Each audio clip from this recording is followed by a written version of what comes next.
Lord Darlington, my lady. Show him up, and I'm at home to anyone who calls. Yes, my lady. It's best for me to see him before tonight. I'm glad he's come. Lord Darlington. How do you do, Lady Windermere? How do you do, Lord Darlington?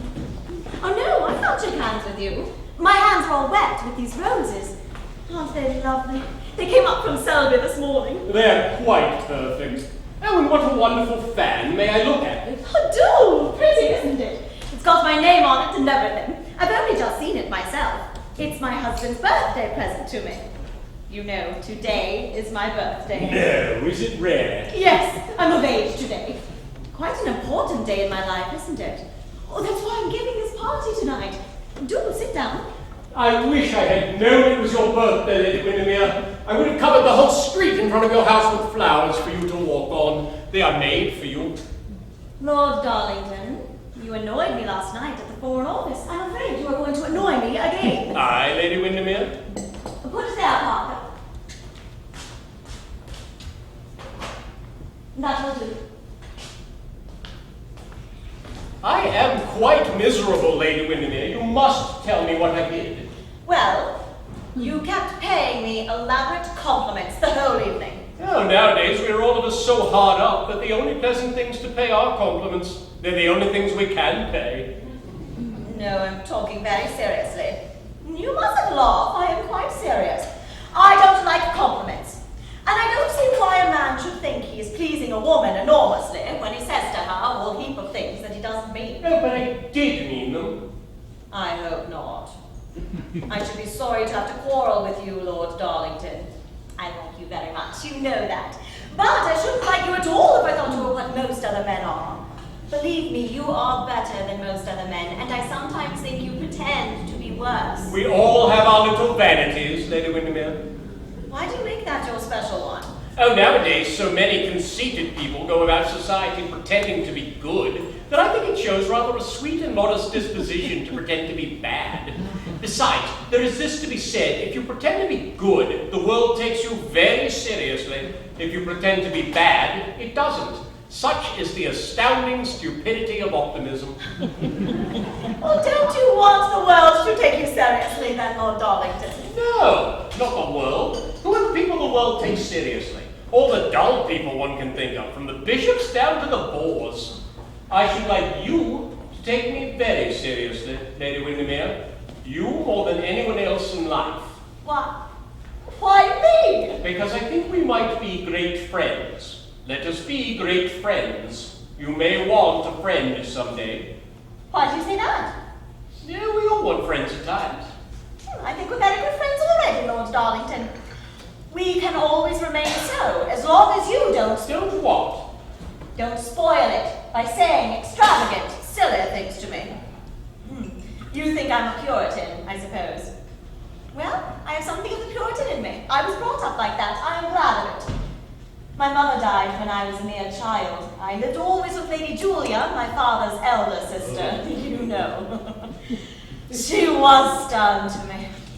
But she taught me what the world is forgetting. The difference that there is between what is right and what is wrong. She allowed of no compromise. I allow of none. My dear Lady Windermere. You look on me as being behind the age. Well, I am. I should be sorry to be on the same level as an age like this. You think the age very bad? Yes. Nowadays, people seem to look on life as a speculation. It is not a speculation. It is a sacrament. It's ideal. It's love. It's purification. It's sacrifice. No, anything is better than being sacrificed. Oh, don't say that. I do say it. I feel it. I know it. The men want to know if they are to put the carpets on the terrace for tonight, lady. You don't think it will rain, Lord Darlington, do you? I won't hear it's raining on your birthday. Tell them to do it at once, Parker. Do you think then, now of course I'm only putting an imaginary instance, do you think in the case of a young married couple, say about 2 years married, if the husband suddenly becomes the intimate friend of a woman of, well, more than doubtful character, is always calling upon her, lunching with her, probably paying her bills. Do you think that the wife should not console herself? Console herself? I think she should. I think she has the right. Because the husband is vile, should the wife be vile also? Vileness is a terrible word, Lady Windermere. It is a terrible thing, Lord Darlington. Do you know, I am afraid good people do a great deal of harm in this world. Certainly the greatest harm they do is they make badness of such extraordinary importance. It is absurd to divide people into good and bad. People are either charming or tedious. I take the side of the charming. You, Lady Windermere, can't help belonging to them.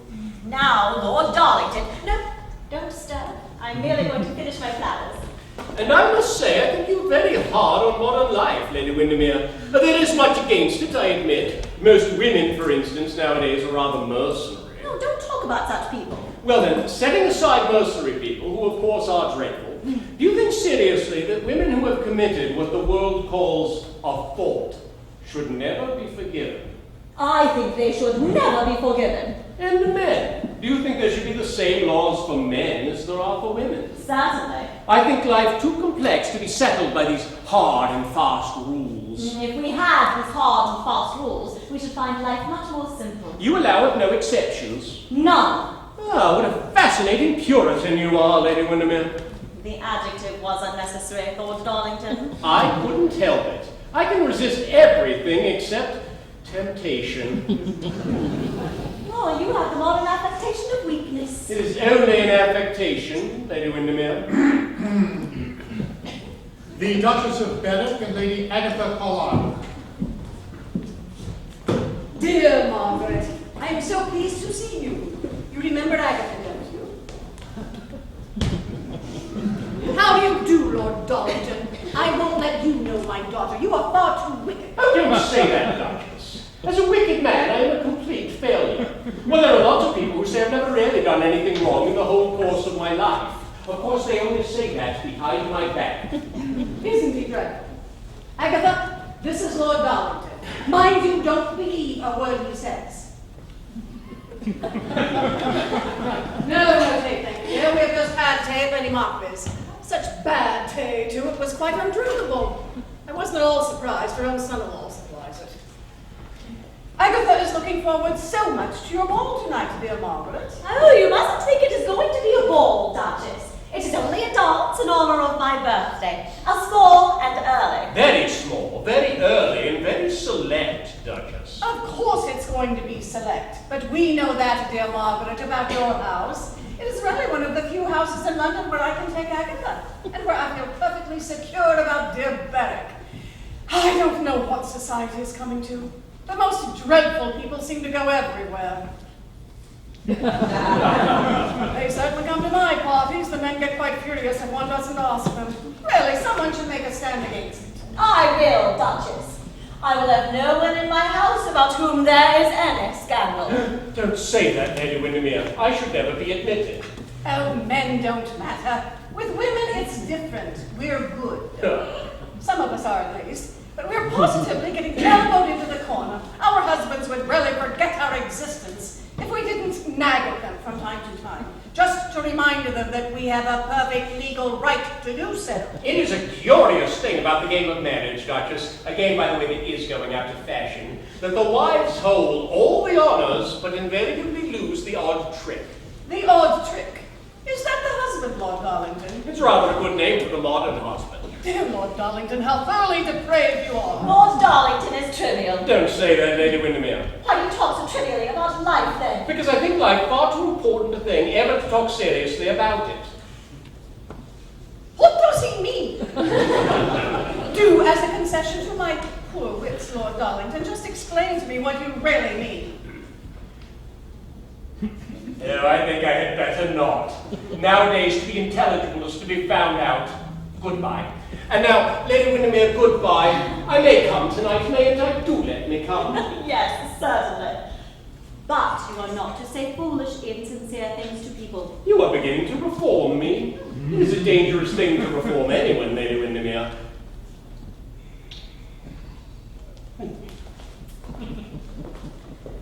What a charming, wicked creature. I like him so much. I'm quite delighted he's gone. And now I must tell you how sorry I am for you, dear Margaret. Agatha, darling. Yes, Mama. Will you go and look over the photograph album that I see there? Yes, Mama. Dear girl, she is so fond of photographs of Switzerland. Such a pure taste, I think. But I really am so sorry for you, Margaret. Why, Duchess? Oh, on account of that horrid woman.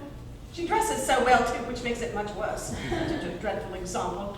Augustus, you know my disreputable brother, such a trial to us all. Well, Augustus is completely infatuated about her. It is quite scandalous, for she is absolutely inadmissible into society. Many a woman has a past, but I am told she has at least a dozen, and that they all fit. Who are you talking about, Duchess? About Mrs. Erlin. Mrs. Erlin. I never heard of her, Duchess. And what has she to do with me? My poor child. Agatha, darling. Yes, Mama. Will you go out on the terrace and look for the sunset? Yes, Mama. Sweet girl, so devoted to sunsets. Shows such refinement of feeling, does it not? After all, there is nothing like nature, is there? But what is it, Duchess? Why do you talk to me about this person? Don't you really know? I assure you we're all so distressed about it. Only last night at dear Lady Jansen's, everyone was saying how extraordinary it was that of all men in London, Windermere should behave in such a way. My husband. But what has he got to do with any woman of that kind? Oh, indeed, dear, that is the point. He goes to see her continually and stops for hours at a time. And while he is there, she is not at home to anyone.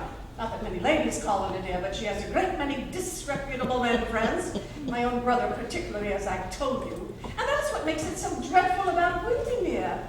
We looked upon him as being such a model husband. But I'm afraid there is no doubt about it. My dear nieces, you know the Saddle girls, don't you? Such nice, domestic creatures. Plain, dreadfully plain, but so good.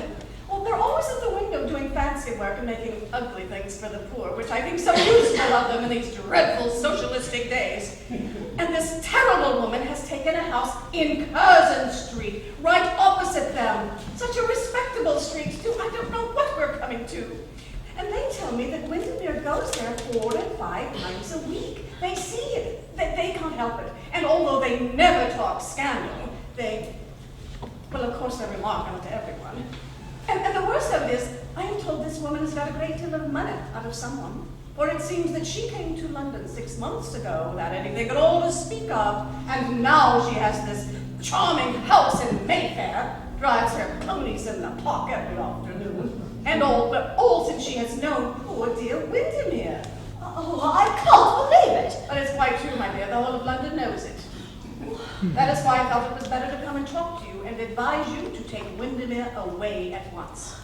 To Harmler or to X, where he'll have something to amuse him and where you can watch him all day long.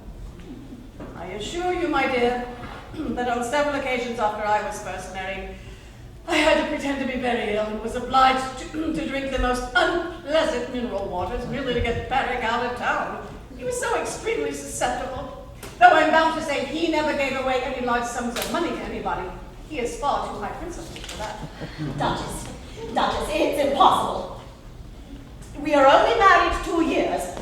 Our child is but 6 months old. Oh, the dear pretty baby. How is the little darling? Is it a boy and a girl? I hope a girl. Oh, no. I remember. It's a boy. I'm so sorry. Boys are so wicked. My boy is excessively immoral. You wouldn't believe at what hours he comes home, and he's only left Oxford a few months. I really don't know what they teach them there. Are all men bad? Oh, all of them, my dear, all of them without any exception. And they never grow any better. Men become old, but they never become good. Windermere and I married for love. Yes, we begin like that. It was only Barrick's brutal and incessant threats of suicide that made me accept him at all. And before the year was out, he was running off for all kinds of petticoats. Every color, every shape, every material. In fact, before the honeymoon was over, I caught him winking at my maid. A most pretty, respectable girl.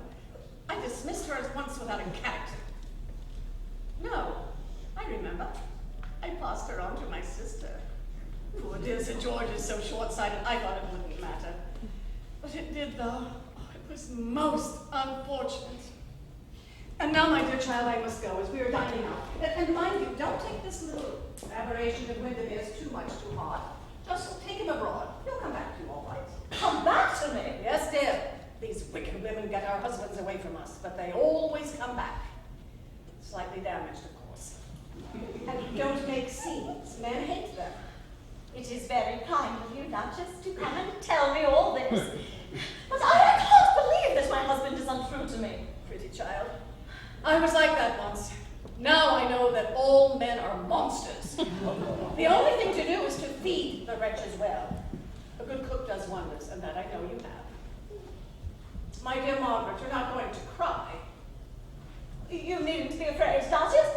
I never cry. That's quite right, dear. Crying is the refuge of plain men, but the ruin of pretty ones. Agatha, darling. Yes, Mamma. Come and bid goodbye to Lady Windermere and thank her for your charming visit. And by the way, I must thank you for sending a card to Mr. Hopper. He's that rich young Australian people are taking such notice of just at present. His father made a great fortune selling some kind of food in circular tins. Most palatable, I believe. I fancy it is the thing the servants always refuse to eat. But the son is quite interesting. I think he's attracted by dear Agatha's clever talk. Of course, we should be very sorry to lose her. But I think for the mother who doesn't part with the daughter every season has no real affection. We're coming tonight, dear. Remember my advice. Take the poor fellow out of town at once. It is the only thing to do. Goodbye once more. Come, Agatha!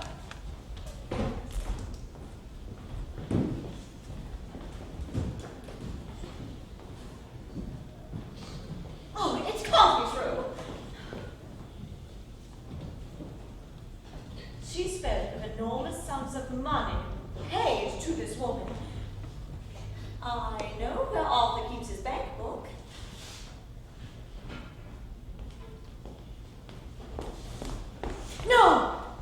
No, it is some hideous mistake.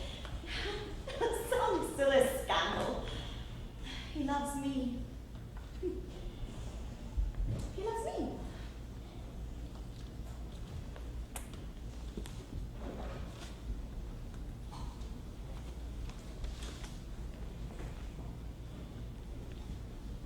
But why should I not look? I'm his wife. I have a right to look.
Mrs. Erling, £600.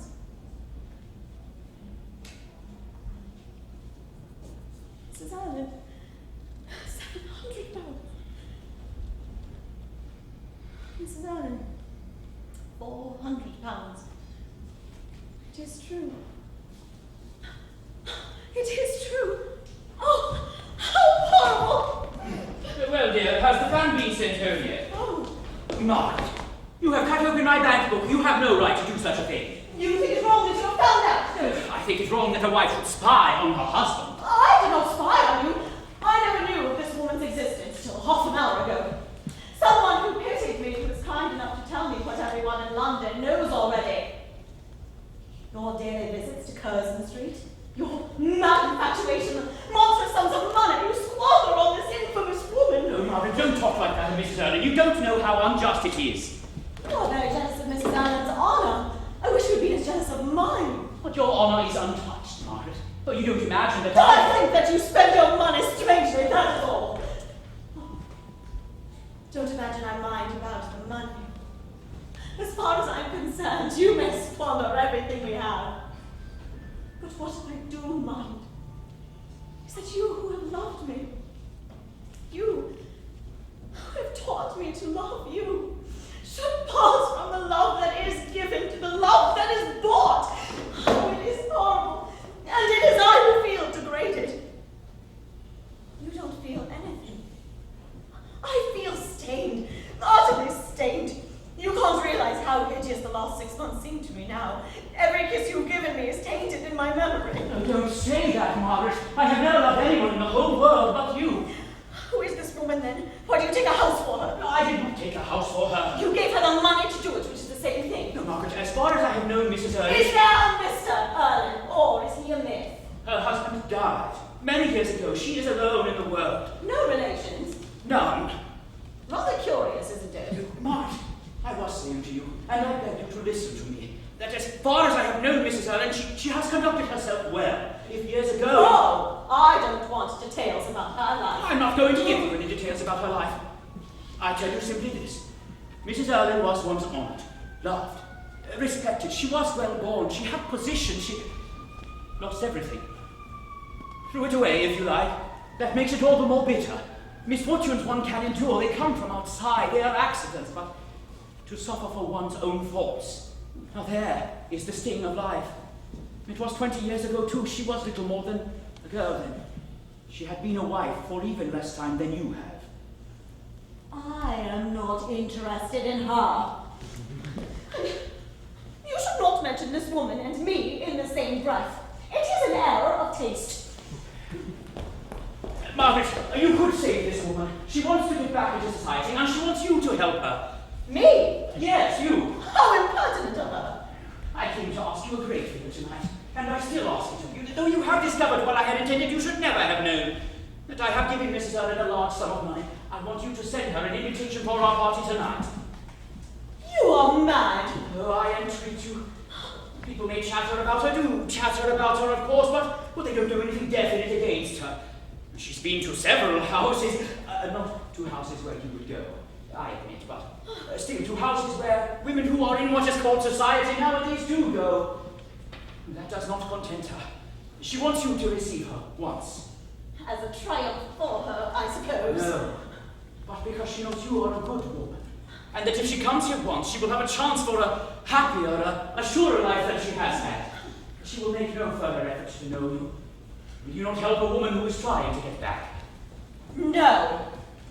If a woman really repents, she never wishes to return to the society that has made or seen her ruin. I beg of you. I'm going to dress for dinner and don't mention the subject again this evening. Arthur, you fancy because I have no father or mother that I am alone in the world and that you can treat me as you choose. You are wrong. I have friends. Many friends. You are talking recklessly, foolishly. I won't argue with you, but I insist upon your asking Mrs. Erlin tonight. I shall do nothing of the kind. You refuse? Absolutely. Margaret, do this for my sake. It is her last chance. What has that to do with me? How hard good women are. How weak bad men are. Margaret, none of us men will be good enough for the women we marry. That is quite true. But you don't imagine that I would ever... Oh, the suggestion is monstrous. Why should you be different from other men? I am told there is hardly a husband in London who does not waste his life over some shameful passion. I am not one of them. I'm not sure of that. Ah, sure, in your heart. Don't make chasm after chasm between us. God knows the last few minutes have thrust us wide enough apart. Sit down. And write the card? Nothing in the whole world would induce me. Then I will. You are going to invite this woman? Yes, Parker!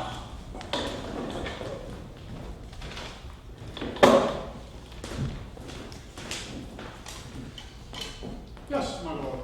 Have this note sent to Mrs. Erlin. number 84 in Curzon Street. There is no answer.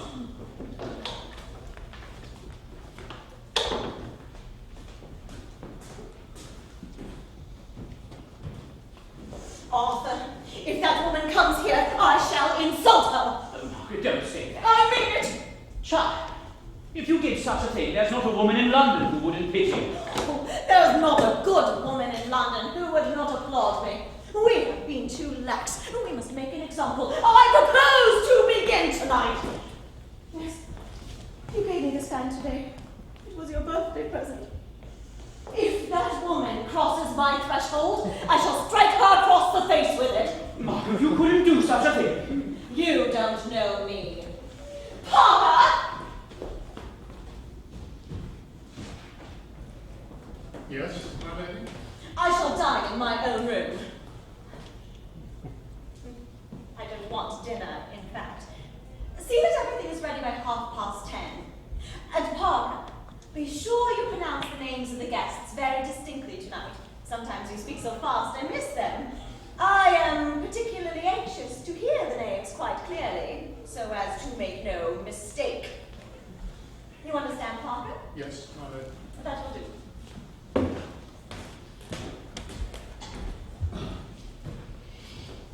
Arthur, if that woman comes here, I warn you! Margaret, you'll ruin us. Us! From this moment, my life is separate from yours. But if you wish to avoid a public scandal, write at once to this woman and tell her that I forbid her to come here. I will not. I cannot. She must come. Then I shall do exactly as I have said. You leave me no choice. Margaret! Margaret!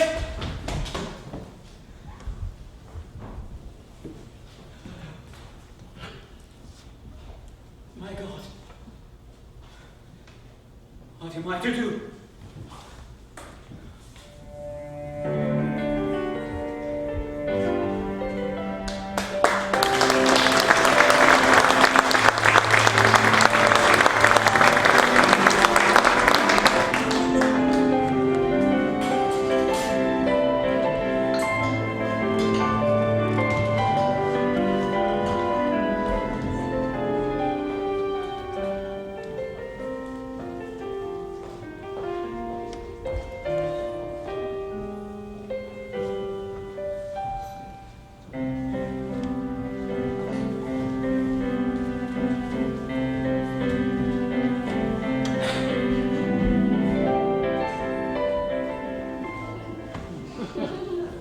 So strange Lord Windermere isn't here.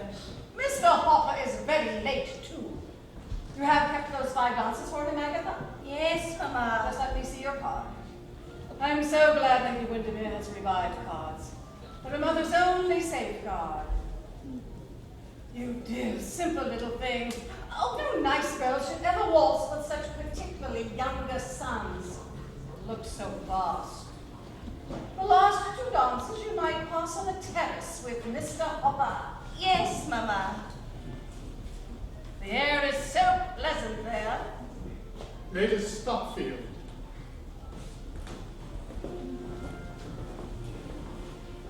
Mrs. Cooper.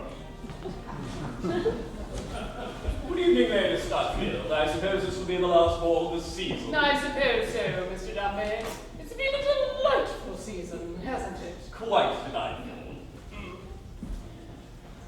Good evening, Duchess. I suppose this will be the last ball of the season. I suppose so, Mr. Dumby. It has been a very dull season, hasn't it? Dreadfully dull, dreadfully dull. Oh, good evening, Mr. Dunby. I suppose this will be the last ball of the season. Oh, I think not. There'll probably be 2 more.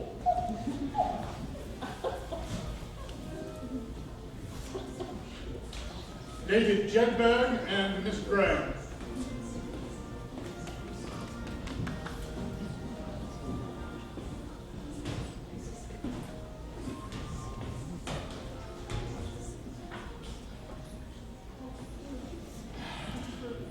Mr. Harper. How do you do, Lady Windermere?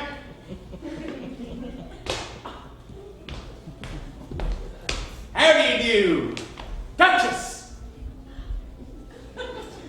Dear Mr. Hopper, how nice of you to come so early. We all know how you're an author in London. Oh, capital place, London. They're not nearly so exclusive in London as they are in Sydney. Ah, we know your value, Mr. Hopper. We wish there were more like you. It would make life so much easier. Do you know, Mr. Hopper, dear Agatha and I are so much interested in Australia. It must be so pretty with all the dear little kangaroos flying about. Agatha has found it on the map. What a curious shape it is. Just like a large packing case. However, it is a very young country, isn't it? Wasn't it mine at the same time as the others, Duchess? How clever of you, Mr. Hopper. You have a cleverness quite of your own. Now, I mustn't keep you. But I should like to dance with Lady Agatha, Duchess. Well, I hope she has a dance left. Have you dance left, Agatha? Yes, Mama? The next one? Yes, Mama. May I have the pleasure? Mind you, take great care of my little chatterbox, Mr. Hopper. Margaret, I want to speak to you. In a moment. Augustus Lawton. Good evening, Lady Windermere. Lord Darlington. I want to speak to you particularly, dear boy. I am worn to a shadow. No, I don't look it. None of us men do look what we really are. Damn good thing, too. What I want to know is this. Who is she? Where does she come from? Why hasn't she got any damned relations?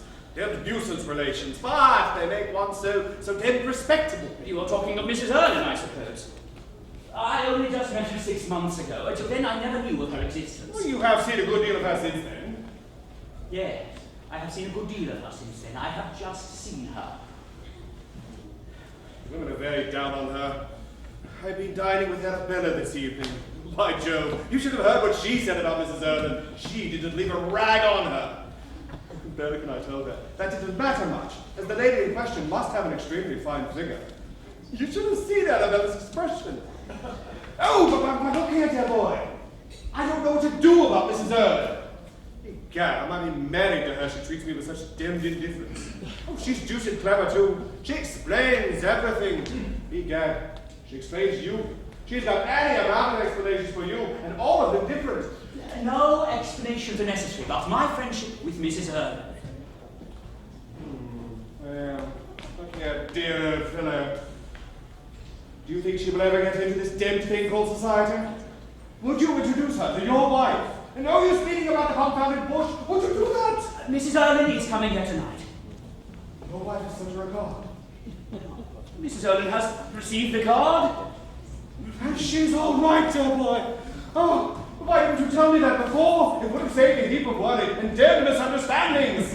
Mr. Cecil Graham.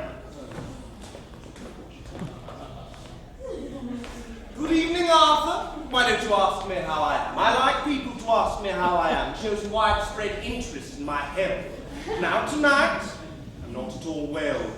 Been dining with my people. What do I do? Most people always so tedious. My father would talk morality at the dinner.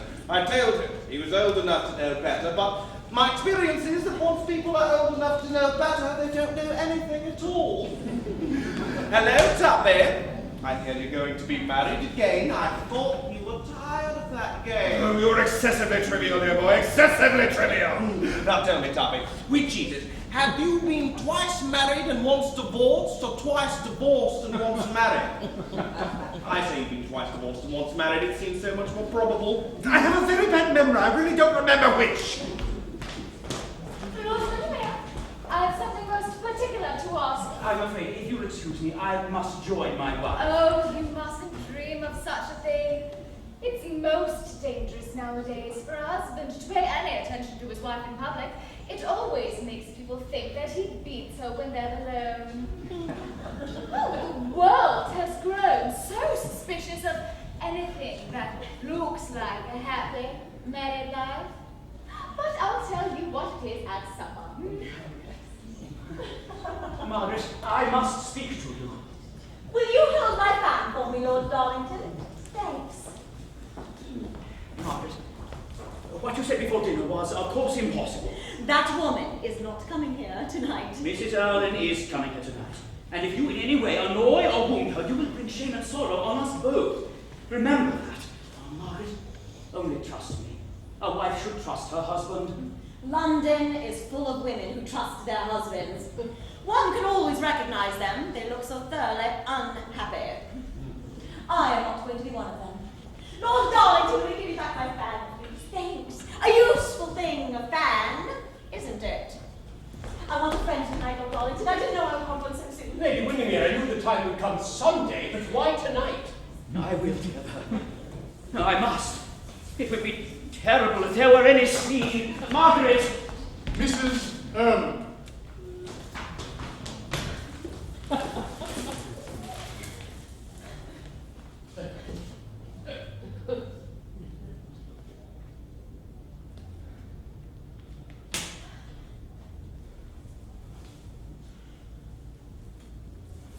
You have dropped your fan, Lady Windermere. How do you do again, Lord Windermere? How charming your sweet wife looks. Quite a picture. It was terribly rash of you to come. The wisest thing I ever did in my life. And by the way, you must pay me a good deal of attention this evening. I'm afraid of the women. You must introduce me to some of them. The men I can always manage. How do you do, Lord Augustus? You have quite neglected me lately. I have not seen you since yesterday. I'm afraid you are faithless. Everyone told me so. Now, really, Mrs. Erlin, allow me to explain. No, dear Lord Augustus. You can't explain anything. It is your chief charm. Oh, if you find charms in me, Mrs. Erlin. How pale you are. Cowards are always pale. You look faint. Then come out on the terrace. Yes. Harker, send my cloak out. Lady Windermere, how beautifully your terrace is illuminated. It reminds me of Prince Dorius at Rome. Oh, how do you do, Mr. Graham? Isn't that your aunt, Lady Jedburgh? I should so much like to know her. Oh, certainly, if you wish it. Aunt Caroline, allow me to introduce you to Mrs. Erlin. So pleased to meet you, Lady Jedburgh. Your nephew and I are great friends. I am so much interested in his political career. I think he's sure to be a wonderful success. He thinks like a Tory and talks like a radical, and that's so important nowadays. He's such a brilliant talker, too. But we all know from whom he inherits that. Lord Annandale was saying to me in the park only yesterday that Mr. Graham talks almost as well as his aunt. Most kind of you, most kind, to say these charming, charming things to me. Did you introduce Mrs. Erlin to Lady Jedburgh? Had to, my dear boy, I couldn't help it. That woman can make one do anything she wants. How, I don't know. Hope to goodness she won't speak to me. On Thursday, with great pleasure. Oh, what a bore it is to have to be civil to these old dowagers, but they always insist on it. Who is that well-dressed woman talking to Windermere? Haven't got the slightest idea. It looks like an edition deluxe of a wicked French novel, meant especially for the English market. So that is poor Dumby with Lady Blindale. I guess she's frightfully jealous of him. He doesn't seem anxious to speak to me tonight. I suppose he is afraid of her. Those straw-colored women have dreadful tempers. No, I think I'll dance with you first, Windermere. It will make Lord Augustus so jealous. Lord Augustus! Lord Windermere insists on my dancing with him first. But as it's its own house, I can't well refuse. You know I would much sooner dance with you. I wish I could think so, Mrs. Erlin. You know it far too well. I can fancy a person dancing through life with you and finding it charming. Thank you. Thank you. You are the most adorable of all babies. What a nice speech. So simple and so sincere. Just the sort of speech I like. Well, you shall hold my bouquet.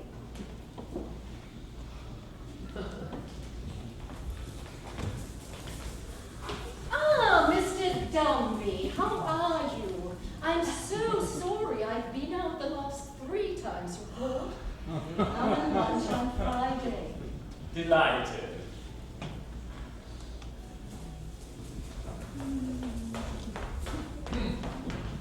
Oh, what an absolute brute you are!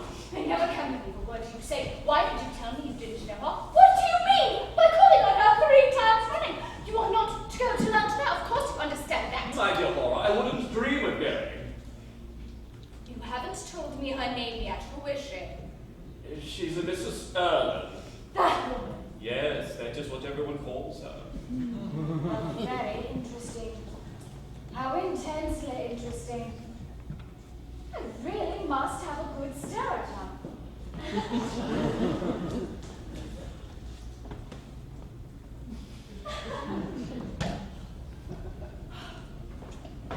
I've heard the most shocking things about her. They say she is ruining poor Windermere. And Lady Windermere, who goes in for being so proper, invites her. How extremely amusing. Oh, it takes a thoroughly good woman to do a thoroughly stupid thing. You are to lunch there on Friday. Why? Because I want you to take my husband with you. He has been so attentive lately, but he has become a perfect nuisance. Now, this woman is just the thing for him. And he'll dance attendance upon her as long as she lets him, and won't bother me. Oh, I assure you, women of that kind are most useful. They form the basis of other people's marriages. What a mystery you are. I wish you were. I am. Myself. I'm the one person who I would like to know thoroughly. But I don't see any chance of it at present. Yes, her coming here is monstrous, unbearable. I know now what you meant today at tea time. Why did you tell me right out? You should have. I couldn't. A man can't tell these things about another man. But if I had known he was going to make you ask her here tonight, I think I could have told you. That insult at any rate you would have been spared. I did not ask her. He insisted on her coming. Against my entreaties, against my commands. Oh, the house is tainted for me. I feel that every woman here sneers at me as she dances by with my husband. What have I done to deserve this? I gave him all my life. He took it, used it, spoiled it.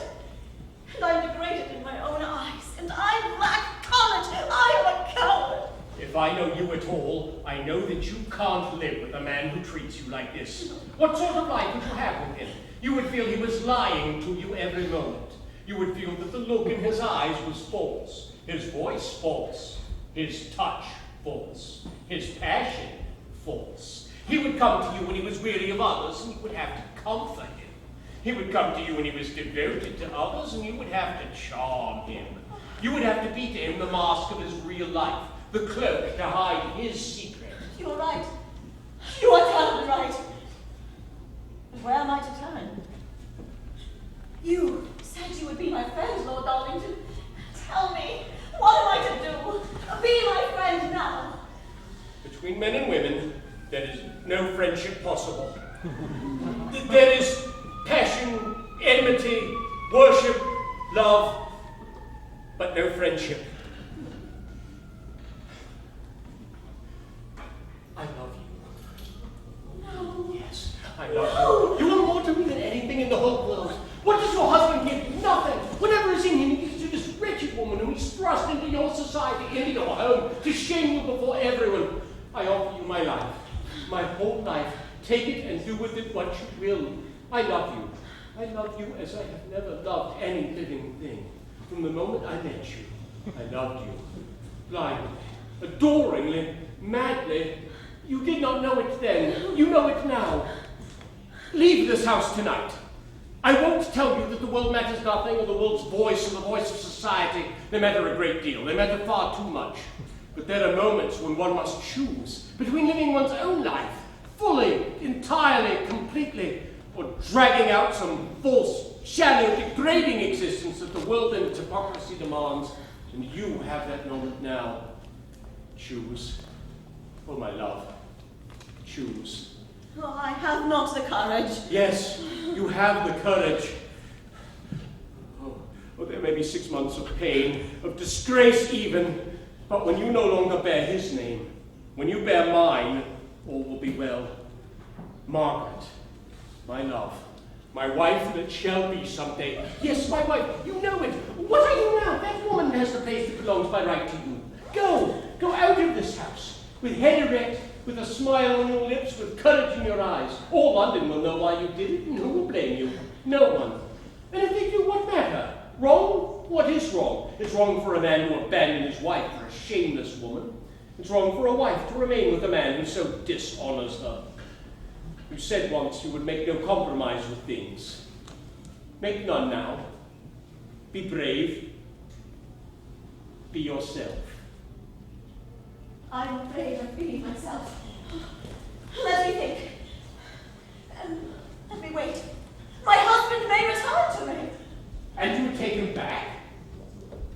You're not what I thought you were. You're just the same as every other woman. You would stand anything rather than face the censure of a world whose praise you would despise. In a week, you will be driving with this woman in the park. She will be your constant guest, your dearest friend. You would endure anything rather than break with one blow this monstrous tie. You are right. You have no courage. None. Oh, give me time to think. I cannot answer you now. It must be now. Or not at all. Then, not at all.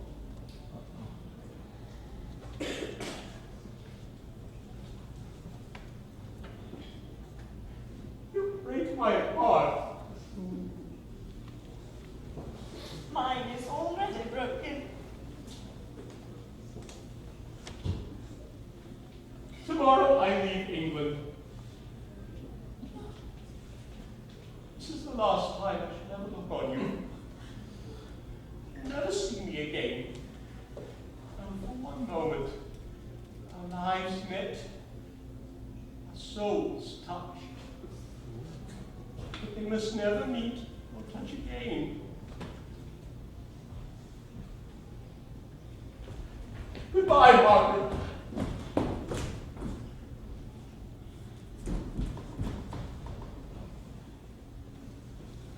How alone I am in life. How terribly alone. Dear Margaret, I've just been having such a delightful chat with Mrs. Erland. I'm so sorry for what I said to you this afternoon about her. Of course she must be all right if you invite her. A most attractive woman, and has such sensible views on life. Told me she entirely disapproved of people marrying more than once, so I feel quite safe about Port Augustus. Can't imagine why people speak against her.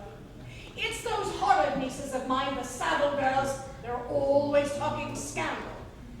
Still, I should go to Hamburg, dear. I really should. She's just a little too attractive.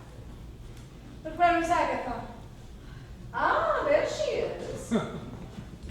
Mr. Hopper, I am very, very angry with you. You have taken Agatha out on a terrace, and she is so delicate. Awfully sorry, Duchess. We went out for a moment and then got chatting together. Ah, about dear Australia, I suppose. Yes. Agatha, darling. Yes, Mama. Did Mr. Hopper definitely? Yes, Mama. And what answer did you give him, dear child? Yes, Mama. Oh, my dear one, you always say the right thing. Mr. Hopper!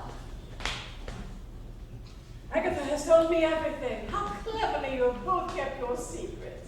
You don't mind my taking Agatha out to Australia then, Duchess? To Australia?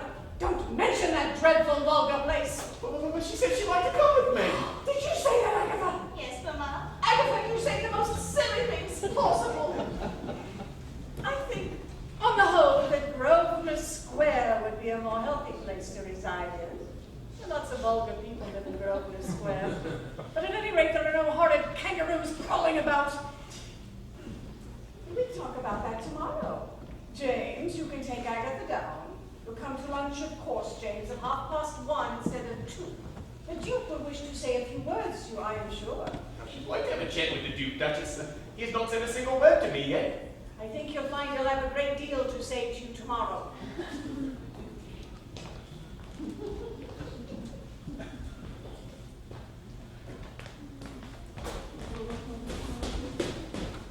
And now, good night, Margaret. I'm afraid it's the old story, dear. Love.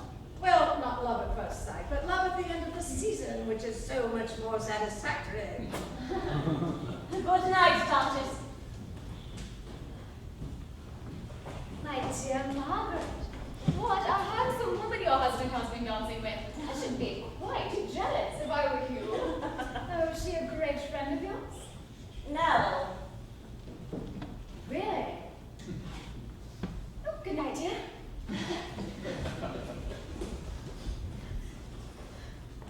Awful manners young Papa has. No, Papa is one of nature's gentlemen. The worst type of gentleman I know. Sensible woman, Lady Windermere. Lots of wives would have objected to Mrs. Erlen coming, but Lady Windermere has that uncommon thing called common sense. And Windermere knows that nothing looks so like innocence as an indiscretion. Yes, dear Windermere is becoming almost modern. Never thought you would.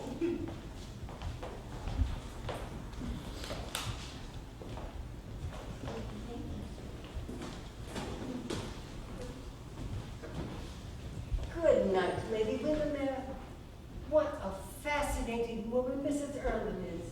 She is coming to lunch on Thursday. Won't you come too? I expect the bishop and dear, dear Lady Murphy. I'm afraid I'm engaged, Lady Jedburgh. So sorry. Come, dear. Charming ball it has been. Quite reminds me of old days. And I see there are just as many fools in society as there used to be. So pleased to find that nothing is altered. Except Margaret. She's grown quite pretty. The last time I saw her, 20 years ago, she was a fright in flower. Positive fright, I assure you. Ah, the dear Duchess. And that sweet Lady Agatha. Just the sort of girl I like. Well, really, Windermere, if I am to be the Duchess's sister-in-law... But are you? Oh, yes. He's to call tomorrow at 12 o'clock. He wanted to propose tonight. In fact, he did. He kept on proposing. Poor Augustus, you know how he repeats himself. Such a bad habit. But I told him I wouldn't give him an answer till tomorrow. Of course I'm going to take him. And I dare say I'll make him an admirable wife, as wives go. And there's a great deal of good in Lord Augustus. Fortunately, it is all on the surface, just where good qualities should be. Of course, you must help me in this matter. But I am not called on to encourage Lord Augustus, I suppose. Oh no, I do the encouraging. But you will make me a handsome settlement, Windermere, won't you? Is that what you wanted to talk to me about tonight? Yes. I'll not talk of it here. Then we will talk of it on the terrace. Even business should have a picturesque background, should it not, Windermere? With a proper background, women can do anything. Won't tomorrow do as well? No. You see, tomorrow I'm going to accept him. And I think it would be a good thing if I was able to tell him that I had, well, what shall I say, 2,000 a year left to me by a third cousin or a second husband, or some distant relative of that kind. It would be an additional attraction, wouldn't it? You have a delightful opportunity now of paying me a compliment, Windermere. But you are not very clever at paying compliments. I'm afraid Margaret doesn't encourage you in that excellent habit. It's a great mistake on her part. When men give up saying what is charming, they give up thinking what is charming. But seriously, what you say to 2,000, 2,500, I think, in modern life, margin is everything.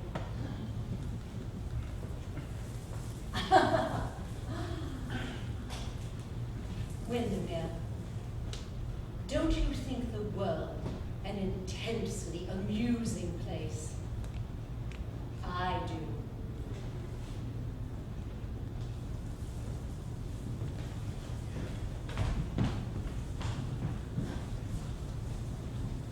To stay in this house any longer is impossible. Tonight, a man who loves me offered me his whole life. I refused it. It was foolish of me. I will offer him mine now. I will give him mine. I will go to him.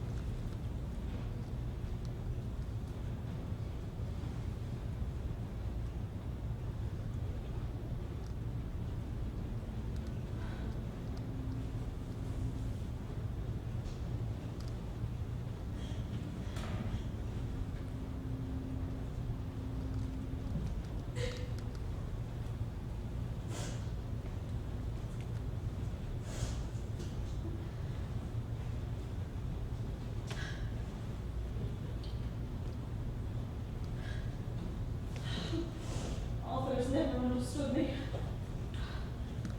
When he reads this, he will. He may do as he chooses now with his life. I have done with mine as I think best. As I think right.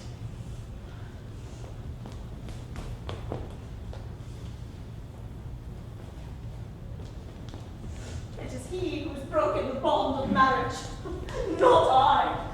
I only break its bondage.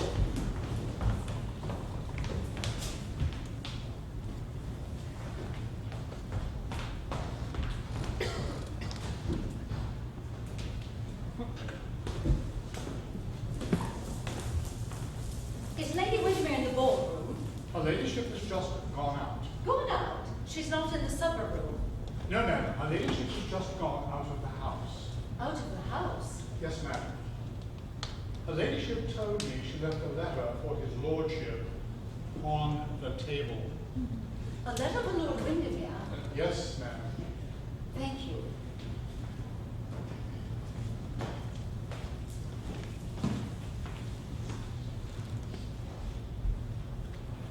No.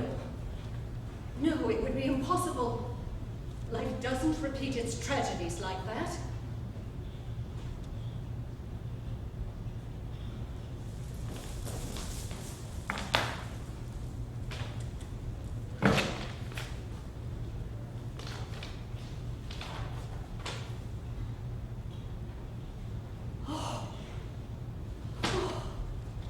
How terrible. The same words that 20 years ago I wrote to her father. And how bitterly I have been punished for it. No. My punishment, my real punishment is tonight. Is now. Have you said good night to my wife? Yes. Where is she? She's very tired. She's gone to bed. She said she had a headache. I must go to her. You'll excuse me. Oh, no, it's nothing serious. She's only very tired, that is all. Besides, there are people still in the supper room. She wants you to make her apologies to them. She said she didn't wish to be disturbed. She asked me to tell you. You've dropped something. Oh, yes, thank you. That is mine. That is my wife's handwriting, isn't it? Yes, it's an address. Will you ask them to call my carriage, please? Certainly. Thanks.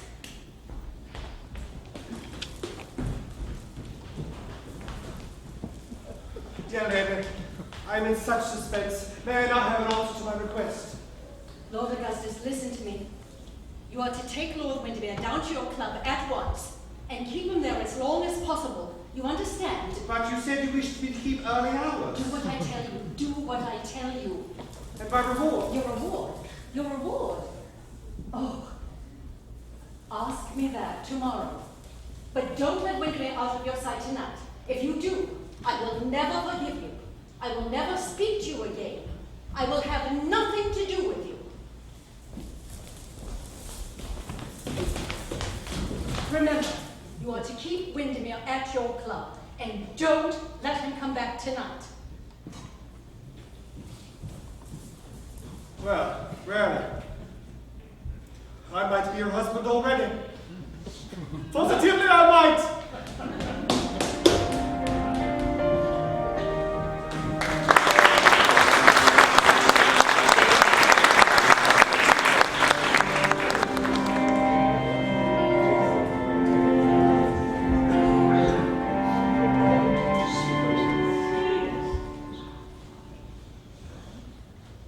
Why doesn't he come? Oh, this waiting is horrible.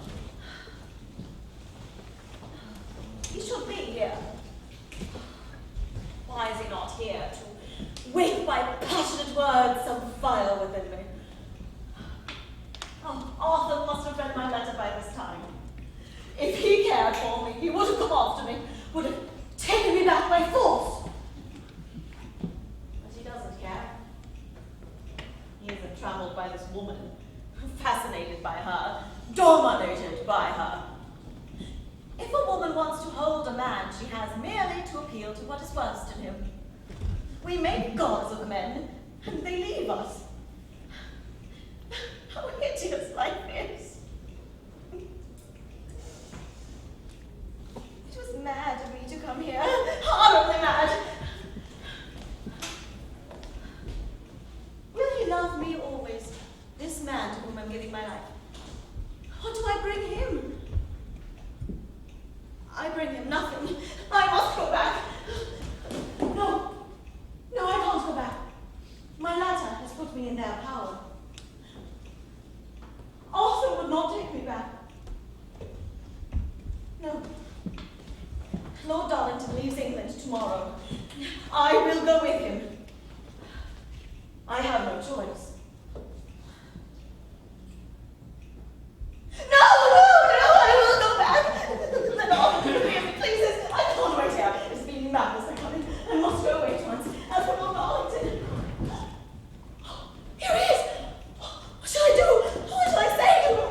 Will he let me go away at all? I've heard that men are brutal, horrible.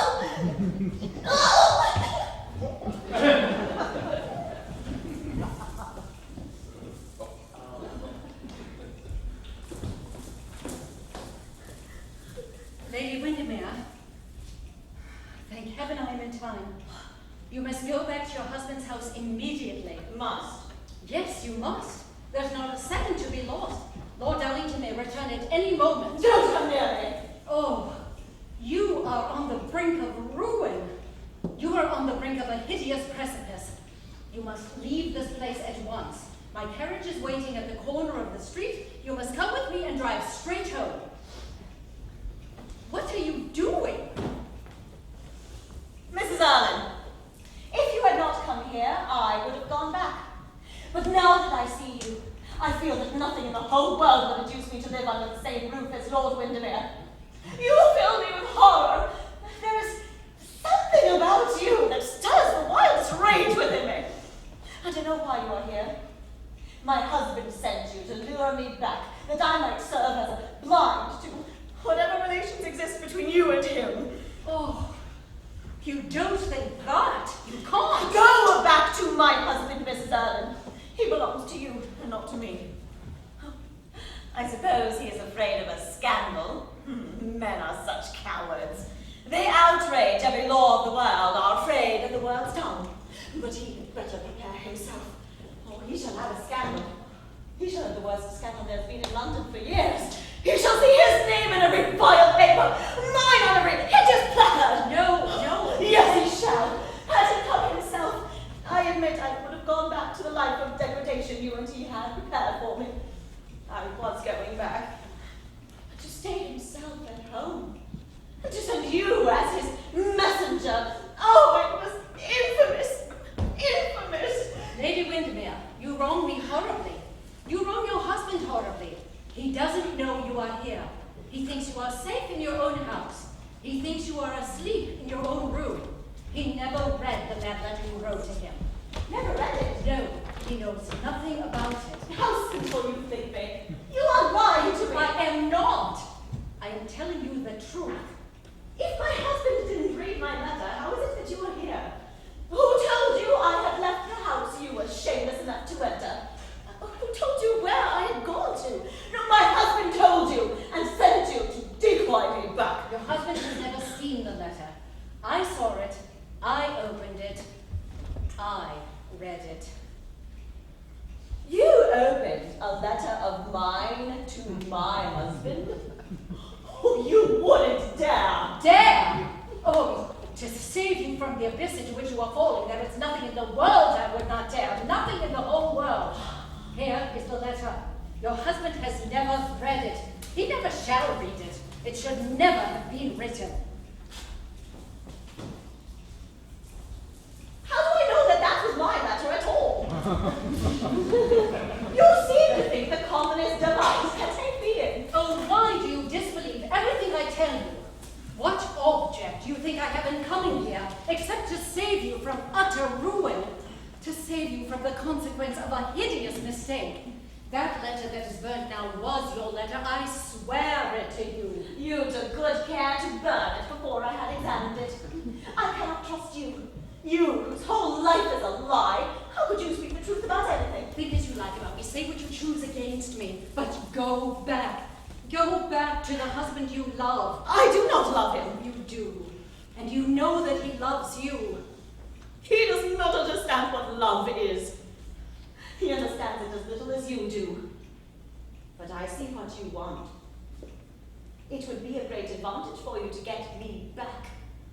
Dear heaven, what a life I would have then. Living at the mercy of a woman who has neither mercy nor pity in her. A woman who it is an infamy to meet, degradation to know. A vile woman. A woman who loves between husband and wife. Lady Windermere, don't say such terrible things. You don't know how terrible they are. How terrible and how unjust. Listen. You must listen. Only go back to your husband. And I promise you never to communicate with him again on any pretext. Never to see him, never to have anything to do with his life or yours. The money that he gave me not through love, but through hatred. Not in worship, but in contempt. The hold I have on him. You admit you have a hold. Yes, and I will tell you what it is. It is his love for you, Lady Windermere. You expect me to believe that? You must believe it. It is true. It is his love for you that has made him submit you. Oh, call it what you like, tyranny, threats, anything you choose. But it is his love for you. His desire to spare you shame. Yes, shame and disgrace. What do you mean? You are insolent. What have I to do with you? A woman like you. Nothing. I know it. But I tell you that your husband loves you. That you may never meet with such love again in your whole life. That such love you will never meet. And that if you throw it away, the day may come when you will starve for love, and it will not be given you. Beg for love, and it will be denied you. Oh, Arthur loves you. Arthur! And you tell me there's nothing between you? Lady Windermere, before heaven, your husband is guiltless of all offense toward you. And I tell you that had it ever occurred to me that such a monstrous suspicion would have entered your mind, I would have died rather than crossed your life on his. Oh, died. Gladly died. You talk as if you had a heart. Women like you have no hearts. Heart is not in you. You are bought and sold. Believe what you choose about me. I am not worth a moment's sorrow. But don't spoil your beautiful young life on my account. You don't know what may be in store for you unless you leave this house at once. You don't know what it is to fall into the pit, to be despised, mocked, abandoned, sneered at. an outcast, to find the door shut against one, to have to creep in by hideous byways, afraid every moment lest the mask should be stripped from one's face, and all the while to hear the laughter, the horrible laughter of the world, a thing more tragic than all the tears the world has ever shed. You don't know what it is. One pays for one's sin, and then one pays again, and all one's life one pays. You must never know that. As for me, if suffering be an expiation, then at this moment I have expiated all my faults, whatever they have been. For tonight you have made a heart in one who had it not, made it and broken it. But let that pass. I may have wrecked my own life, but I will not let you wreck yours. You, while you are a mere girl, you would be lost. You haven't got the kind of brains that enables a woman to get back. You have neither the wit nor the courage. You couldn't stand dishonor. No. Go back, Lady Windermere, to the husband who loves you, whom you love.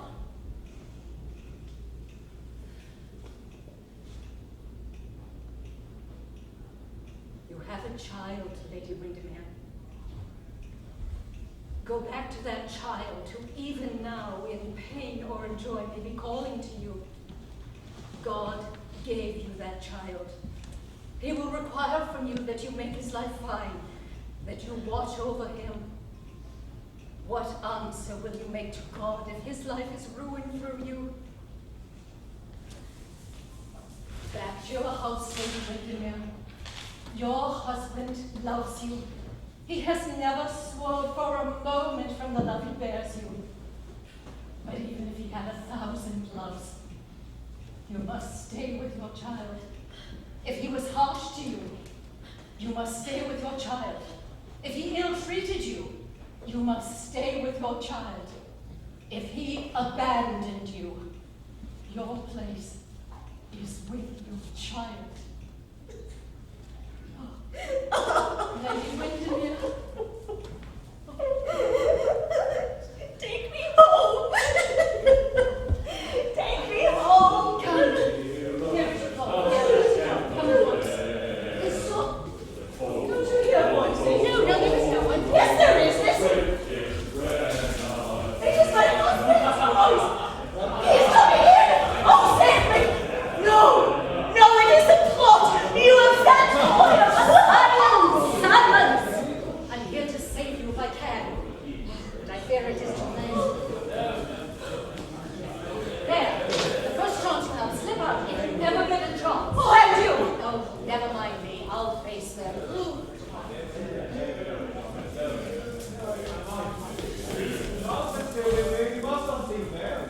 Lord Augustus, then it is I who am lost.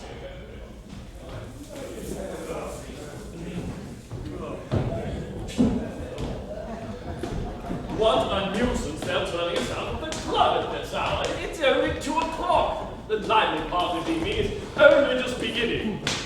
It is very good of you, Lord Darlington, allowing Augustus to force our company on you. But I'm afraid I can't stay long. Really? I'm so sorry to hear it. You'll have a cigar, won't you? Thanks. My dear boy, you mustn't dream of going. I have a great deal to talk to you about, of great importance too. Oh, we all know if that is topic. I can't talk about anything but Mrs. Earle. That is no business of yours, is it, Cecil? None. That is why it interests me. My own business always bores me to death. I prefer other people's. You'll have a drink, won't you, fellas?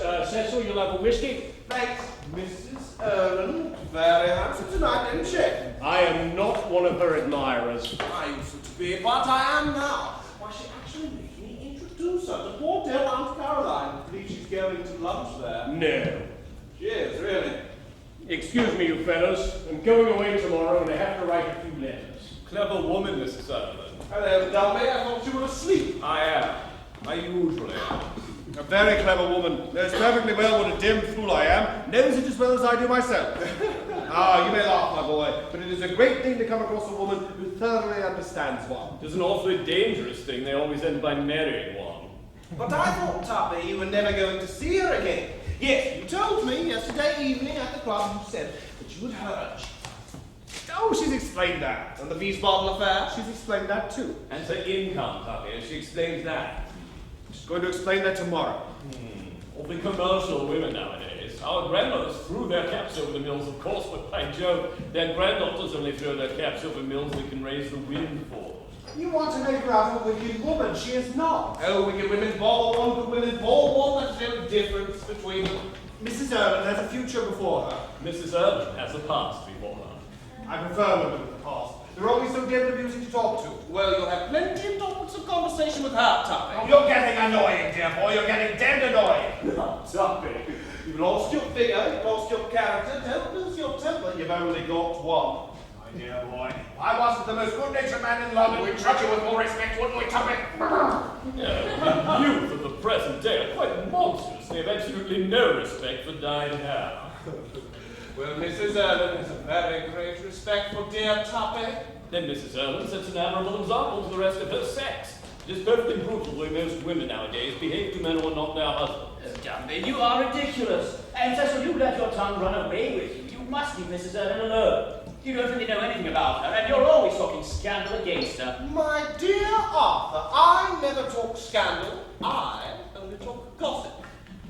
And what is the difference between scandal and gossip? Well, gossip is charming. History is merely gossip. But scandal is gossip made tedious by morality. I never moralize. A man who moralizes is usually a hypocrite. And a woman who moralizes is invariably plain.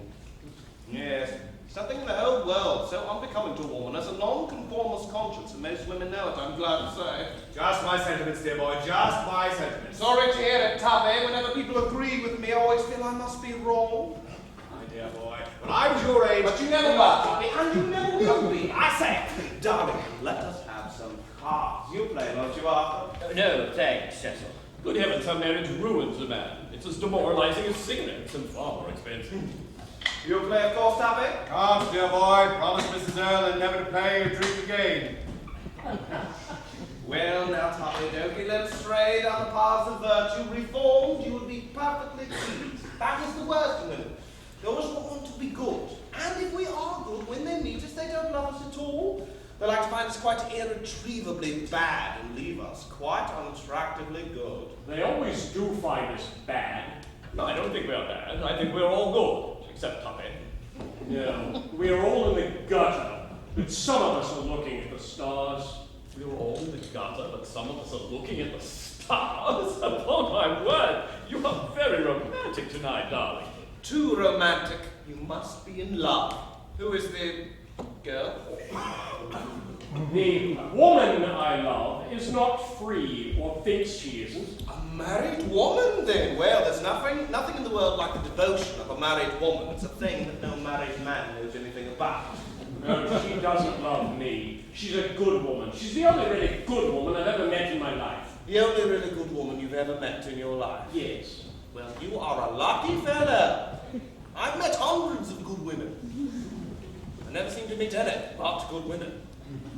Well, it's perfectly packed with good women. To know them is a middle-class education. This woman has purity and innocence. She has everything we men have lost. My dear fellow, what on earth should we men do going about with purity and innocence? A carefully thought-out buttonhole is much more effective. She doesn't really love you then. No, she does not. Congratulations, my dear fellow. In this world, there are only two tragedies. One is not getting what one wants, and the other is getting it. The last is much the worst. The last is the real tragedy. But I am interested to hear she does not love you.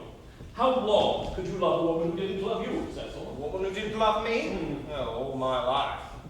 So good. But it's so difficult to meet one. How can you be so conceited? I didn't say it as a matter of conceit. I said it as a matter of regret. I have been wildly, madly adored. I'm sorry I have. It has been an immense use. I should like to allow a little time to myself now and then. Time to educate yourself, I suppose. No. Time to forget all I've learned. That is much more important, dear Tuppy. What cynics you fellows are. What is a cynic? A man who knows the price of everything and the value of nothing. And a sentimentalist, my dear Darlington, is a man who sees an absurd value in everything and doesn't know the market price of any single thing. You always amuse me, Cecil. You talk as if you were a man of experience. I am. You are far too young. That is a great error. Experience is a question about instinct of life. I've got it. Tuppy hasn't. Experience is the name that Tuppy gives to his mistakes, that is all. Experience is the name that everyone gives to their mistakes. One shouldn't commit any. Life would be very dull without them. Now, you are, of course, very faithful to this woman that you're in love with, dear Darlington, to this good woman. Cecil, if one really loves a woman, all other women in the world become absolutely meaningless to one. Love changes one. I am changed. Dear me, how very interesting. Tuppy, I want to talk to you. No use talking to Tuppy. You might just as well talk to a brick wall. Well, I like talking to a brick wall. It's the only thing in the world that never contradicts me. Tuppy! Well, what is it? What is it? Over here, I want you particularly. Darlington has been more writing and talking about purity of love and all that sort of thing. And he has got a woman in his rooms all the time. Well, here is no fan. By Jove! By Jove! I am really off now, Lord Darlington. I am sorry you're leaving England so soon. Pray, call us when you come back. My wife and I will be charmed to see you. I'm afraid I shall be away for many years. Good night. Arthur! What? I want to talk to you for a minute. No, you can't. I'm off. It is something very particular. It interests you enormously. It is some of your nonsense, Cecil. It isn't. It isn't really. My dear fellow, you must not go yet. I have a lot to talk to you about. Cecil has something to show you. Well, what is it? Darlington has got a woman in his room. Here is a fan. Amusing, isn't it? Good God. What is the matter? Lord Darlington, what is my wife's fan doing here in your rooms? Not Cecil, your wife's fan? Yes, here it is. I don't know. You must know. I demand an explanation. Only you fool. Speak, sir. What is my wife's fan doing here in your rooms? By God, I'll start talking. And if my wife... You shall not search my room! Scoundrel, you have no right to do so! I require you! What moves behind that curtain? Lord Windermere. Mrs. I am afraid I took your wife's fan in mistake for my own when I was leaving your house tonight. I am so sorry.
She is sure to tell them.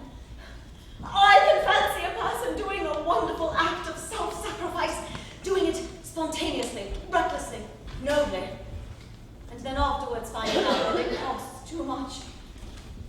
Why should she hesitate between her ruin and mine? How strange. I would have publicly disgraced her in my own house. She accepts public disgrace in the house of another to save me. There's a bitter irony in things. A bitter irony in the way we talk of good and bad women. What a lesson. What a pity that in life we only get our lessons when they are of no use to us. For even if she doesn't tell, I must. Oh, shame on it. Oh, shame on it. To tell it is to live it all again. Actions are the first tragedy in life. Words are the second. Words are perhaps the worst. Words are merciless. Oh.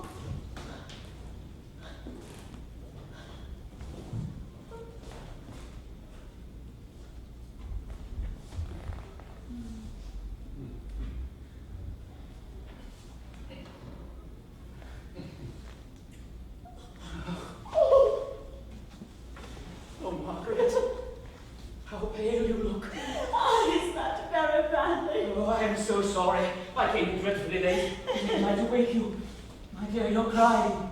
Yes, I am crying, Arthur, for I have something to tell you. Oh, my child, you're not well. You've been doing too much. Let us go into the country. You'll be all right in Selby. The season's almost over. There's no use staying on. Oh, darling, you can go away today if you like. We could easily catch the 3:40. I'll send a wire to Clanham. Yes, yes, let us go away today.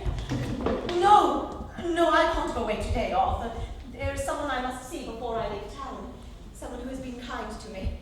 Kind to you. Far more than that. I will tell you, Arthur. But only love me. Love me as you used to love me. Used to? You're not still thinking of that wretched woman who came here last night? You don't still imagine that I don't. I know now I was wrong and foolish. It was very good of you to receive her last night. But you must never see her again. Why do you say that? Margaret, I thought Mrs. Erlin was a woman who seemed against Vincent. As the phrase goes, I thought she wanted to be good. To get back to a place that she had lost by a moment's folly, to lead again a decent life. And I believed what she told me. I was mistaken in her. She is bad. As bad as a woman can be. Arthur! Arthur, don't talk so bitterly about any woman. I don't think now that people can be divided into the good and the bad, as though they were two separate races or creations. What are called good women may have terrible things in them. Mad moods of recklessness, assertion, jealousy, sin. Bad women, as they are termed, may have in them sorrow, repentance, pity, sacrifice. And I don't think Mrs. Erlin a bad woman. I know she's not. My child, that woman is impossible. No matter what harm she tried to do us, you must never see her again. But I want to see her. I want her to come here. No, never. She came here once as your guest. She must come now as mine. That's not fair. She should never have come here. It's too late, Arthur, to say that now. Margaret, if you knew where Mrs. Erlin went last night after she left this house, you would not sit in the same room with her. It was absolutely shameless, the whole thing. Arthur, I'm not there any longer. I must tell you. Last night, Mrs. Erlin has called to return your ladyship's fan, which she took away by mistake last night. Mrs. Erlin had written a message on trial. Ask Mrs. Erlin to be kind enough to come up. Say I shall be very glad to see her. She wants to see me, Arthur. I beg of you not to. Let me see her first, anyway. She's a very dangerous woman. She is the most dangerous woman I know. You don't realize what you're doing. But it is right that I should see her. My child, you may be on the brink of a great sorrow. Don't go doing it. It is absolutely necessary that I should see her before you do. Why is it should it be necessary? Mrs. Erlin.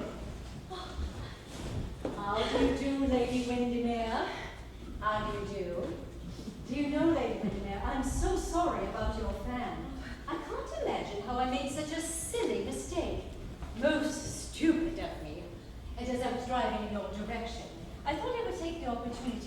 concerning your poverty in person, with many apologies for my carelessness, and of bidding you goodbye. Goodbye. Are you going away then, Mrs. Allen? Yes, I'm going to live abroad again. The English climate doesn't suit me. My heart is affected here, and that I don't like. I prefer living in the south. London is too full of fogs and serious people, Lord Windermere.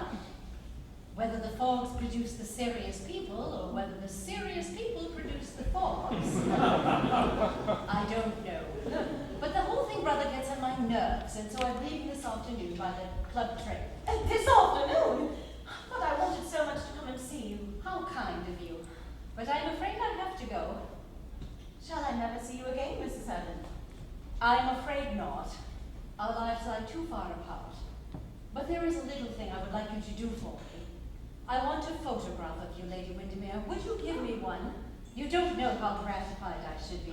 Oh, with pleasure. There is one on that table. I'll show it to you. It is absolutely monstrous you're intruding yourself here after your conduct last night. My dear Windermere, manners before morals. I'm afraid it is very flattering. I am not so pretty as that. Much prettier. But haven't you got one of yourself with your little boy? I have. Would you prefer one of those? Yes. I'll go and get one for you. Oh, if you'll excuse me for just a moment. I have one upstairs. So sorry, Lady Windermere, to give you so much trouble. Oh, it is no trouble at all, Mrs. Allen. Thanks so much. Well, you seem rather out of temper this morning, Windermere. Why should you be? Margaret and I get on charmingly together. I can't bear to see you with her. Besides, you have not told me the truth, Mrs. Earle. I have not told her the truth, you mean. I sometimes wish you had. I should have been spared then the misery, the anxiety, the annoyance of the last 6 months.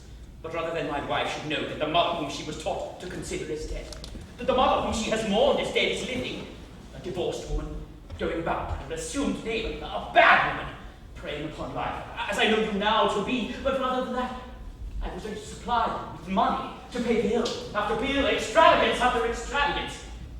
This is what occurred yesterday. The first quarrel I have ever had with my wife. You don't understand what that means to me. How could you?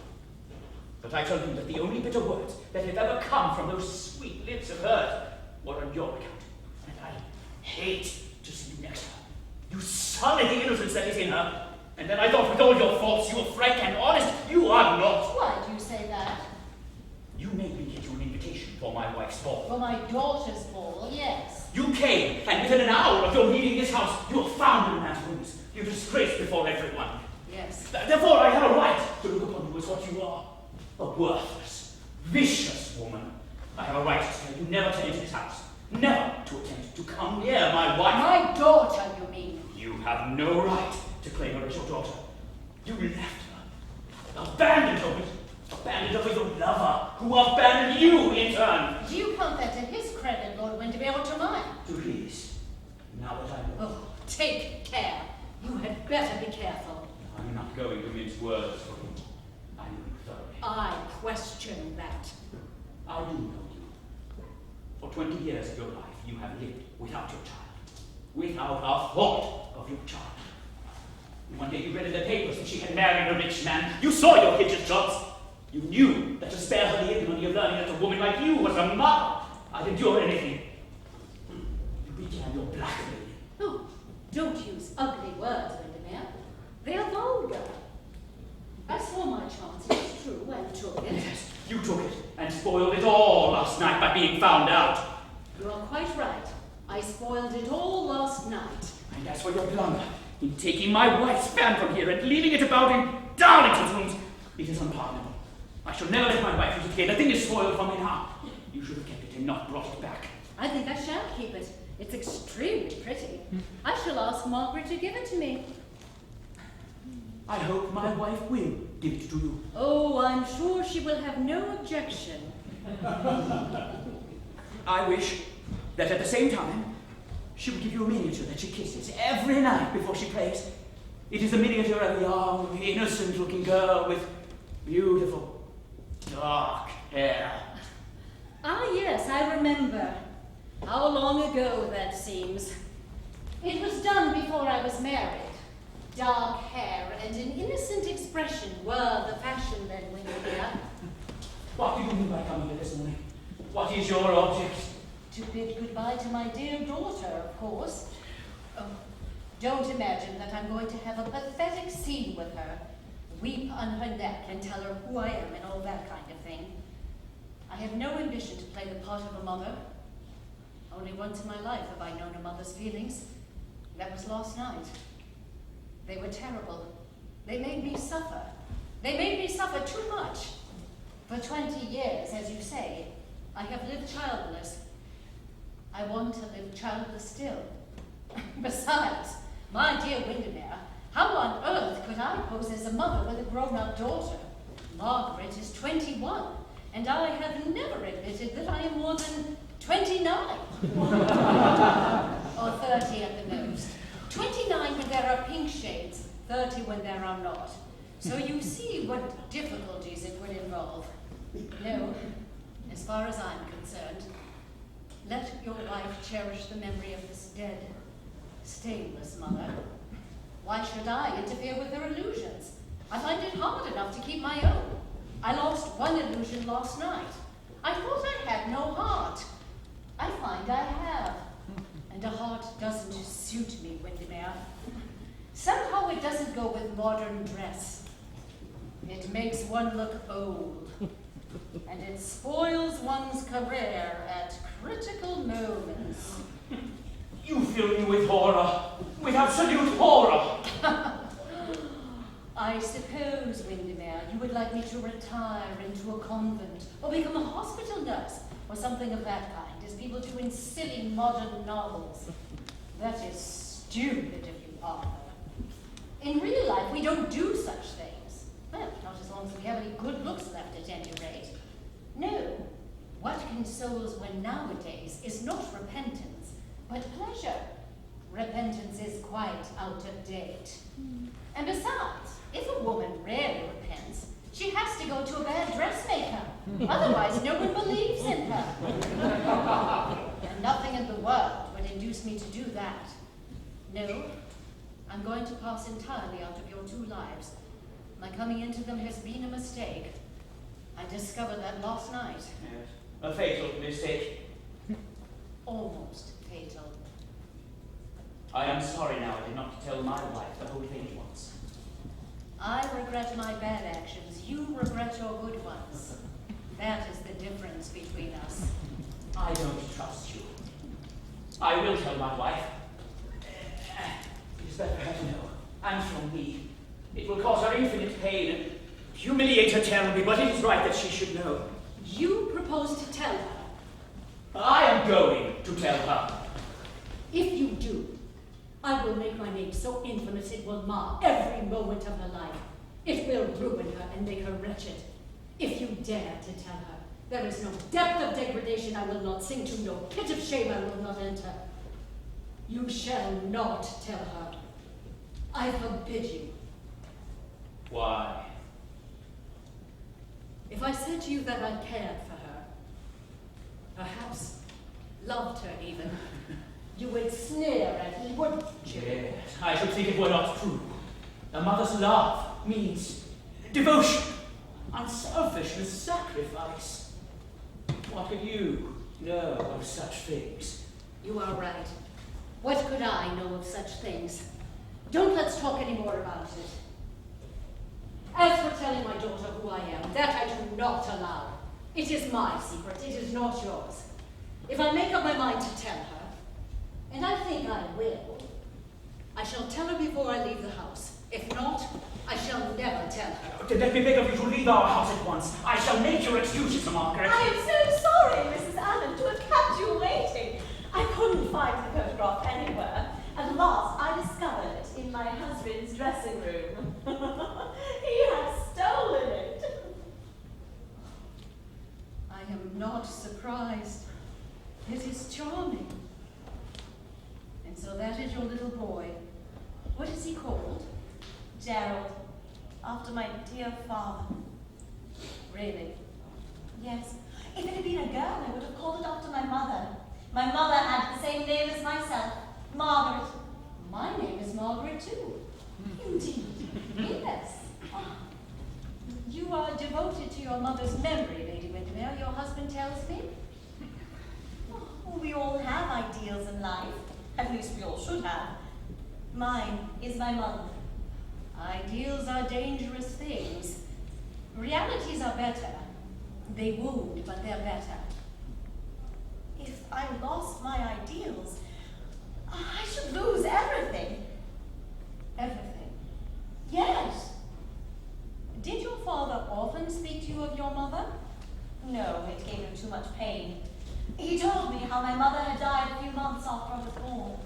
His eyes filled with tears as he spoke. Then he begged me never to mention her name to him again. It made him suffer even to hear it. My father really died of a broken heart. His was the most ruined life I know. I'm afraid I must go now, Lady Windermere. Oh, no, don't! I think I had better. My carriage must have come back by this time. I sent it to Lady Jedburgh's with a note. Arthur, would you mind seeing if Mrs. Allen's carriage has come back? Pray don't trouble Lord Windermere. Yes, Arthur, do. Go.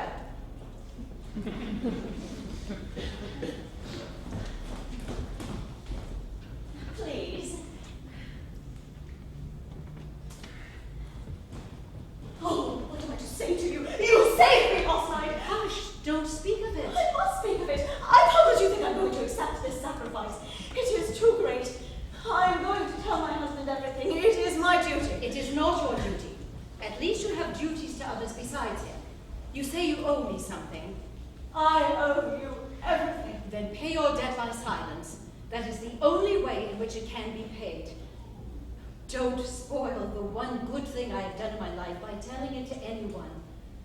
Promise me that what passed last night will remain a secret between us. You must not bring misery into your husband's life. Why spoil his love? You must not spoil it. Love is easily killed. Oh, how easily love is killed. Pledge me your word, Lady Windermere, that you will never tell him. I insist upon it. It is your will, not mine. Yes, it is my will. And never forget your child. I like to think of you as a mother. I like you to think of yourself as one. I always will now. Only once in my life have I forgotten my own mother. That was last night. Oh, if I remembered her, I should not have been so foolish, so wicked. Hush! Last night is quite over. Your carriage has not come back yet, Mrs. Allen. It makes no matter. I'll take a hansom. There is nothing in the world so respectable as a good Shrewsbury Talbot. Now, dear Lady Windermere, I am afraid it is really goodbye.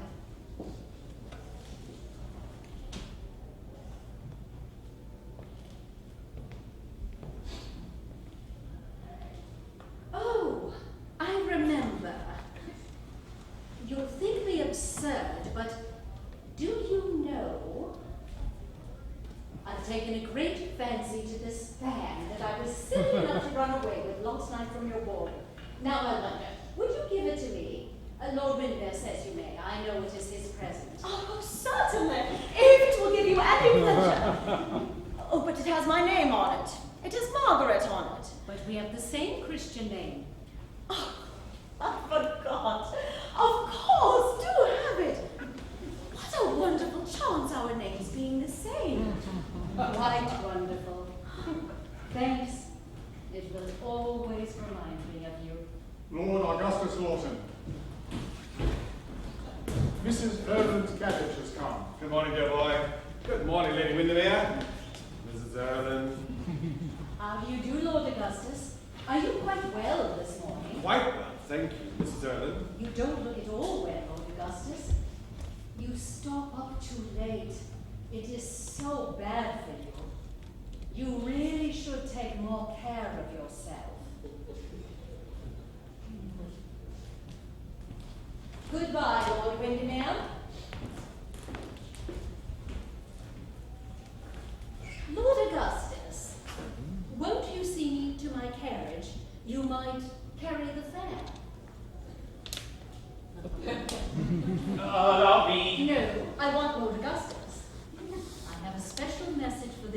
Duchess.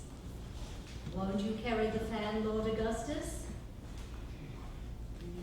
If you really desire it, Mrs. Irving. Of course I do. You'll carry it so gracefully. You would carry off anything gracefully, dear Lord Augustus.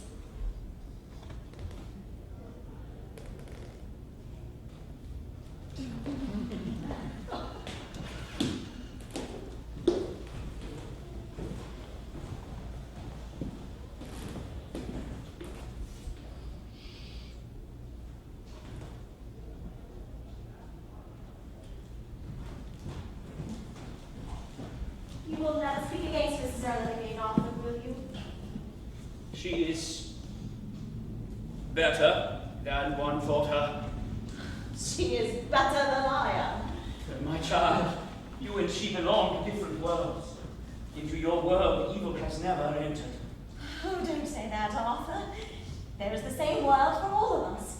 And good and evil, sin and innocence go through it hand in hand. To shut one's eyes to half of life that one may live securely is as though one blinded oneself that one might walk with more safety in a land of pit and precipice. Why do you say that? Because I, who had shut my eyes to life, came to the brink, and water separated us. No, we were never separated. We must never be again. Oh, Arthur, don't love me less, and I will trust you more. I will trust you absolutely. Let us go to Selby. In the rose garden at Selby, the roses are white and red.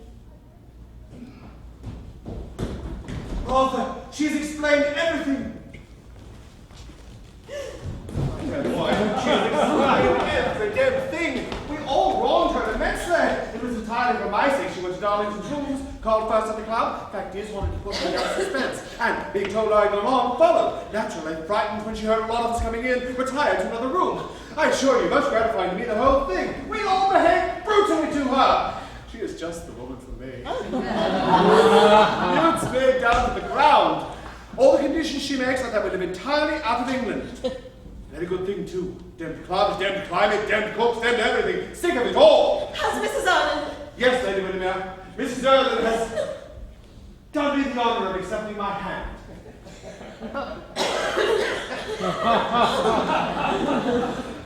Well, you certainly are marrying a very clever woman. You are marrying a very good woman.